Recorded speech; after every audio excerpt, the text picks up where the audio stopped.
বাজার কারসাজি ঠেকাতে প্রধানমন্ত্রীর নির্দেশে মনিটরিং ব্যবস্থা আরও জোরদার করার হুঁশিয়ারি দিলেন বাণিজ্য প্রতিমন্ত্রী আহসানুল ইসলাম টিটু। তার দাবি, এবার ধানের বাম্পার ফলন হয়েছে, বাজারে কোনো পণ্যের ঘাটতি নেই, আর ডলার সমন্বয়ের প্রভাব পড়বে না ভোক্তা পর্যায়ে। বিস্তারিত জানাচ্ছেন তরুণ বেগী।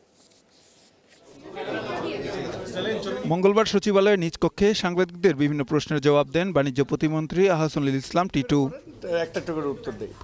এ সময় তিনি জানান, প্রতিবছর ঈদ এলেই বাজার অস্থিতিশীল করার চেষ্টা করে অসাধু ব্যবসায়ীরা। এ অস্থিরতা ঠেকাতে মনিটরিং জোরদারের নির্দেশনা দিয়েছেন প্রধানমন্ত্রী। তার নির্দেশে বাজার মনিটরিং আরও জোরদার করা হবে বলেও জানান তিনি।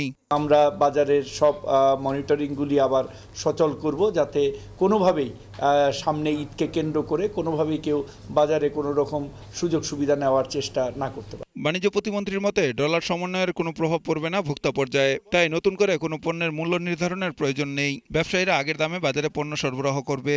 আমাদের যারা উৎপাদনকারী এবং আমদানিকারক আছে, তারা এই অন্ততপক্ষে আগামী ঈদ পর্যন্ত নতুন করে আমরা কোনো প্রাইস বেঁধে দিব না। আমাদের পুরনো প্রাইসে ইনশাল্লাহ তারা সরবরাহ করতে পারবে। যদিও 6.5% ডলার ডিপ্রিসিয়েটেড হয়েছে, ডিভ্যালুড হয়েছে, তারপরেও আমাদের যে দাম, সেই দামটা আমরা একই পর্যায়ে রাখবো ভোক্তাদের সুবিধার্থে। আলু পেঁয়াজের দাম বৃদ্ধির কারণ হিসেবে তিনি বলেন, এবার ধানের বাম্পার ফলন হয়েছে, বাজারে কোনো পণ্যের ঘাটতি নেই, আর কৃষি পণ্যের দাম নির্ধারণ করে কৃষি বিপণন অধিদপ্তর।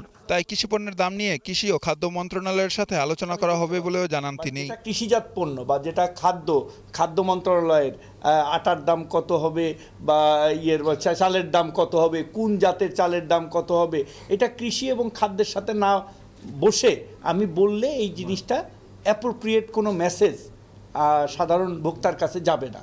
সো আমরা বাজার মনিটরিং করতেছি, আমাদের অবজারভেশনগুলো নিয়ে আমরা কৃষি এবং খাদ্যের সাথে বসবো।